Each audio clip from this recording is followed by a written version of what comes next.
لما المكشكشة طلعت ترند معرفتش أعملها صراحة، ما بحبش أعمل حاجة في الزحمة علشان تطلع الحاجة حلوة ومظبوطة وما تزهقوش منها. السلام عليكم. أول حاجة هنبدأ بيها الحاجة الحلوة قوي دي إن احنا نعمل الشربات بتاعها عشان يلحق يبرد. هنعمله ب2 كوباية سكر، كوباية مية واحدة نفس المقدار، وكيس فانيليا، ونقطتين ليمون كده على جنب. هنسيبهم يغلوا ونبقى نشيل الريم ده من فوق الوش ونسيبها تبرد براحتها. هنكون مجهزين لبانة صغننة كده برضو فيها زبدة حوالي 4 مكعبات مع حبة زيت صغيرين وسيحهم كويس. وشفتوا الصينية الجديدة بتاعتي؟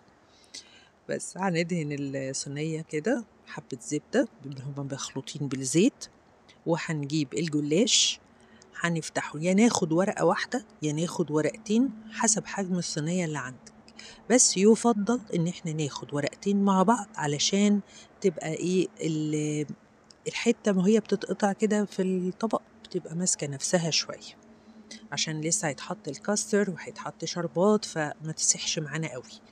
فزي ما احنا شايفين كده هنلفها زي المروحة بتاعت زمان اللي كنا بنعملها في ورق المدرسة، وهنحطها في الصينية كده زي ما احنا شايفين. الأول هندهنها بالزبدة والزيت اللي احنا سيحناهم دول، ونحاول ندخل في الرقات اللي كلها دي كلها مع بعض، نحاول نوصل لأكبر قدر ممكن منها بحيث عشان تورق.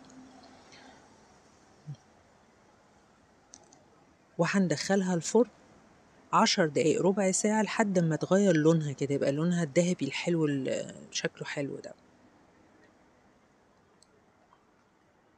بس في الوقت ده بقى هنكون بقية الزبدة والسمنة سايحين دول هنحط عليهم 3 معالق كاستر ومعلقة نشا ومعلقة بيكنج باودر، ندوبهم كويس قوي في الزبدة. وبعد كده هنضيف حبة لبن وناخدهم على النار يمسكوا بعض شوية كده، تقلبوا في بعض شوية عشان واحنا بنحطهم على الجلاش بتاعنا يبقوا ايه مسكوا نفسهم شوية.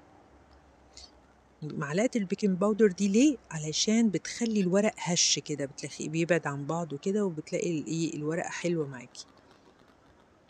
بس زي ما احنا شايفين كده وشها احمر، هنبدأ نسقيها بالكاستر. دايما واحنا بنسقي الحاجة تبقى باردة، واللي هنسقي بيها والجلاش اللي بيبقى سخن عشان ما نبقاش ايه الحاجة ما تبقاش كلها مع بعضها سايحة كده، بتبقى بتدوب الورق الجلاش. هنسيبه بقى شوية كده وندخله برضو 10 دقايق الفرن، هيطلع اللون الحلو ده. هنسقيه بالشربات اللي عملناه بقى الأول، برضو الصينية سخنة والشربات بارد. بس معلش بقى ايه فقرة الشربات ما طلعتش وانا بسقيها، بس انتوا شفتوا الشربات في الأول.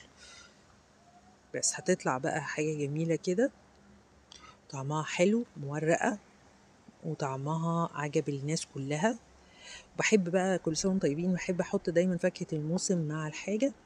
كانتين البرشومي طعمه جميل قوي.